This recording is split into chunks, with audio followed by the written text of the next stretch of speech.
2 minute में 4 marks. तो यहां पे एग्जाम में क्वेश्चन पूछा है, explain do while loop with example. यहां पे आपको डू व्हाइल लूप का जो डेफिनेशन है वो 2 मार्क के लिए लिखना है और एक एग्जांपल लिखना है 2 मार्क के लिए। तो सबसे पहले मैं आपको एग्जांपल एक्सप्लेन कर देता हूं। हमने हेडर फाइल्स लिए stdio.h और conio.h जो हम हर प्रोग्राम में लेते हैं। वॉइड मेन के अंदर मैंने इंट आई लिखा है और आई की वैल्यू को 1 इनिशियलाइज करके रखा है। यहां पे मैं ऑड नंबर्स को प्रिंट करने वाला हूं with the help of do while loop.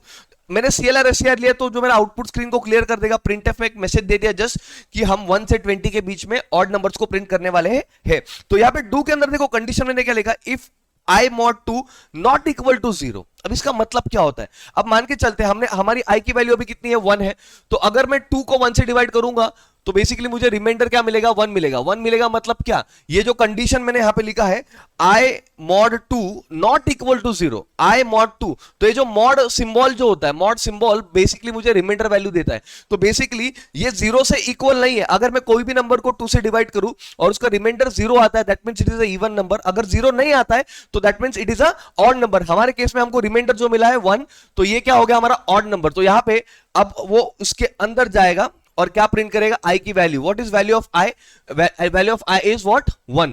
तो यहां पे बेसिकली 1 को वो प्रिंट कर देगा, तो हमारा पहला ऑड नंबर जो है वो प्रिंट हो जाएगा। अब उसके बाद में वो यहां पे कंडीशन चेक कर रहा है व्हाइल के अंदर।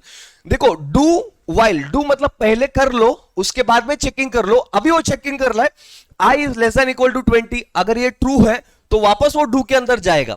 डू के अंदर जाएगा, वो जब डू के अंदर जाता है तो आई की वैल्यू जो है वो बढ़ जाती है, प्लस प्लस से 1 से बढ़ जाती है। तो यहां पे अभी आई की वैल्यू पहले 1 थी, अब 1 से बढ़ के कितनी हो गई है 2 हो गई है। तो यहां पे 2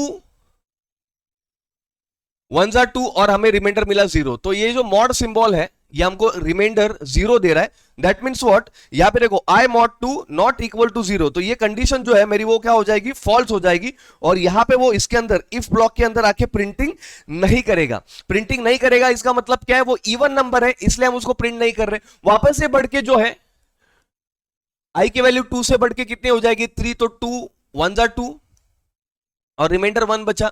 तो अगेन ये हमारा एक ऑड नंबर है, तो अगेन i की वैल्यू 3 जो है उसको प्रिंट करेगा एज अ ऑड नंबर। तो ऐसे 1 से लेके 20 तक वो लूप घूमते रहेगा, इवन नंबर्स को छोड़ते जाएगा, ऑड नंबर्स को इंक्लूड करेगा और प्रिंट करेगा।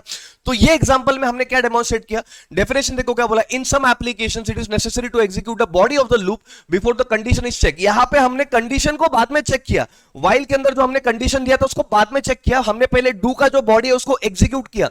तो ऐसे सिचुएशंस में जहां पे हमको डू वाले बॉडी को एग्जीक्यूट करना पड़ता है पहले और बाद में कंडीशन चेक करना है, उसके लिए हम लोग डू व्हाइल लूप का इस्तेमाल करेंगे। At least once the body of the loop will be executed. अब मान के चलिए ये जो कंडीशन है व्हाइल वाला वो पहले बार में ही फॉल्स होता, बट उससे फर्क नहीं पड़ता। अगर ये फॉर लूप होता तो फॉर लूप क्या करता, एक भी बार प्रिंट नहीं करता। बट डू व्हाइल लूप है, इसका मतलब क्या, हम सबसे पहले डू को मतलब लॉजिक को एग्जीक्यूट करें बिना चेकिंग किए, आंख बंद करिए, हम लोग लॉजिक को एग्जीक्यूट कर रहे और बाद में चेकिंग कर रहे। तो अगर आपका जो व्हाइल वाला कंडीशन है वो फॉल्स भी होता है तो डू में एटलीस्ट एक बार प्रिंटिंग तो होगा ही होगा। ऐसे यहां पे बोला है do statement first execute the body of the loop. तो डू के अंदर सबसे पहले वो एग्जीक्यूशन करेगा और चेकिंग बाद में करेगा। तो इस तरीके से आपको डेफिनेशन भी एक्सप्लेन करना है और प्रोग्राम भी एक्सप्लेन करना है और आपको मिल जाएंगे 4 मार्क्स। तो ऐसे 4 मार्क्स के लिए सब्सक्राइब करिए।